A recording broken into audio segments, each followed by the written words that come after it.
للذین یؤلون من نسائهم تربص 4 أشهر فإن فاءوا فإن اللہ غفور رحیم۔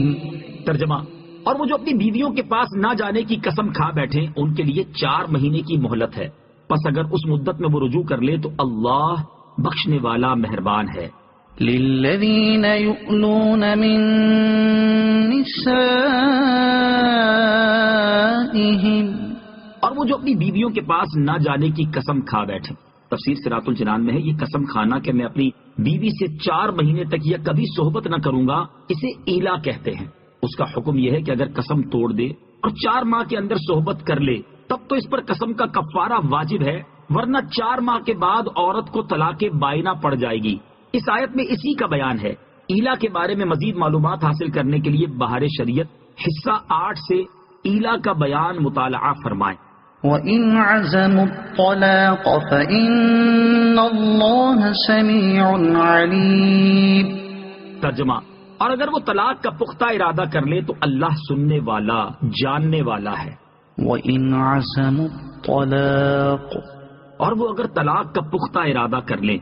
تفسیر صراط الجنان میں ہے زمانہ جاہلیت میں لوگوں کا یہ معمول تھا کہ اپنی عورتوں سے مال طلب کرتے، اگر وہ دینے سے انکار کرتی تو 1 سال 2 سال 3 سال یا اس سے زیادہ عرصہ ان کے پاس نہ جانے اور صحبت ترک کرنے کی قسم کھا لیتے اور انہیں پریشانی میں چھوڑ دیتے۔ نہ تو وہ بیوہ ہوتی کہ کہیں اپنا ٹھکانہ کر لیتی اور نہ شوہردار کے شوہر سے کچھ سکون حاصل کرتی۔ اسلام نے اس ظلم کو مٹایا اور ایسی قسم کھانے والوں کے لیے 4 مہینے کی مدت معین فرما دی کہ اگر عورت سے 4 مہینے یا اس سے زائد عرصے کے لیے یا غیر معین مدت کے لیے ترک صحبت کی قسم کھا لے، جس کو ایلا کہتے ہیں، تو اس کے لیے 4 ماہ انتظار کی مہلت ہے۔ اس عرصے میں خوب سوچ سمجھ لے کہ عورت کو چھوڑنا اس کے لیے بہتر ہے یا رکھنا۔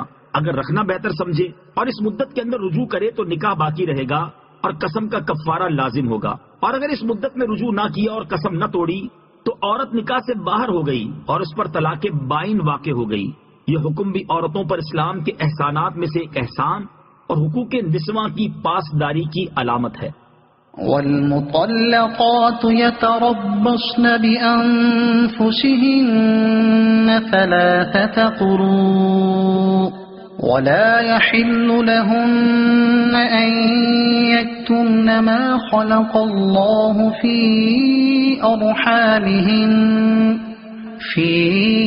أرحامهن إن كن يؤمن بالله واليوم الآخر وبعولتهن أحق بردهن في ذلك إن أرادوا إصلاحا ولهن مثل الذي عليهن بالمعروف وللرجال عليهن درجة واللہ عزیز حکیم۔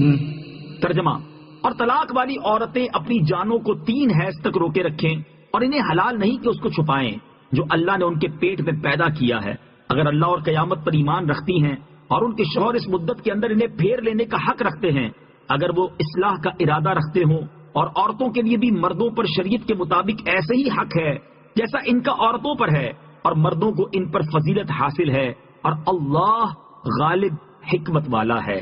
والمطلقات یتربصن بانفسهن 3 قروء، اور طلاق والی عورتیں اپنی جانوں کو 3 حیض تک روکے رکھیں۔ اس آیت میں مطلقہ عورتوں کی عدت کا بیان ہے جن عورتوں کو ان کے شوہروں نے طلاق دی ہو، اگر وہ شوہر کے پاس نہ گئی تھی اور ان سے خلوت صحیحہ بھی نہ ہوئی تھی جب تو ان پر طلاق کی عدت ہی نہیں ہے، جیسا کہ سورہ احزاب کی آیت نمبر 49 میں ہے۔ اور جن عورتوں کو کم سنی یا بڑھاپے کی وجہ سے حیض نہ آتا ہو ان کی عدت 3 مہینے ہے، اور جو حاملہ ہوں ان کی عدت بچہ جنہ ہے، جیسا کہ ان دونوں کی عدتوں کا بیان سورہ طلاق کی آیت نمبر 4 میں ہے۔ اور جس کا شوہر فوت ہو جائے اگر وہ حاملہ ہو تو اس کی عدت بچہ جنہ ہے، جیسا کہ اوپر بیان ہوا، اور اگر فوت شدہ کی بیوی حاملہ نہ ہو تو اس عورت کی عدت 4 ماہ 10 دن ہے، جیسا کہ سورہ بقرہ آیت نمبر 234 میں ہے۔ مذکورہ بالا عورتوں کے علاوہ باقی جو آزاد عورتیں ہیں یہاں ان کی عدت اور طلاق کا بیان ہے کہ ان کی عدت 3 حیض ہے. ولا یحل لہن، اور انہیں حلال نہیں. جس چیز کا چھپانا حلال نہیں وہ حمل اور حیض کا خون ہے. ان کا چھپانا اس لیے حرام ہے کہ ان کے چھپانے سے رجوع کرنے اور اولاد کے بارے میں جو شوہر کا حق ہے وہ ضائع ہوگا. ان کن یؤمن باللہ والیوم الآخر، اگر اللہ اور قیامت پر ایمان رکھتی ہیں. تفسیر صراط الجنان میں ہے، یہاں بطور خاص ایمان کا تذکرہ کر کے یہ سمجھایا ہے کہ ایمان کا تقاضا یہ ہے کہ اللہ تعالیٰ کے ہر حکم پر عمل کیا جائے، لہذا ہر نیک عمل کو ایمان کا تقاضا کہہ سکتے ہیں. وَبُعُولَتُهُنَّ أَحَقُّ بِرَدِّهِنَّ فِي ذَلِكَ، اور ان کے شوہر اس مدت کے اندر انہیں پھیر لینے کا حق رکھتے ہیں. تفسیر صراط الجنان میں ہے، شوہروں کو رجعی طلاق میں عدت کے اندر رجوع کا حق حاصل ہوتا ہے. آیت میں ارادو کے لفظ سے یہ بھی معلوم ہوا کہ طلاق رجعی میں رجوع کے لیے عورت کی مرضی ضروری نہیں، صرف مرد کا رجوع کافی ہے. ہاں، ظلم کرنے اور عورت سے اپنے انتقام کی آگ بجھانے کے لیے رجوع کرنا سخت برا ہے. رجوع اصلاح کی نیت سے ہونا چاہیے. افسوس کہ ہمارے ہاں اس جہالت کی بھی کمی نہیں. بیویوں کو ظلم و ستم اور سسرال سے انتقام لینے کا ذریعہ بنایا جاتا ہے، حتیٰ کہ بعض اوقات تو شادی ہی اس نیت سے کی جاتی ہے اور بعض اوقات رجوع اس نیت سے کیا جاتا ہے. یہ سب زمانہ جاہلیت کے مشرکوں کے افعال ہیں.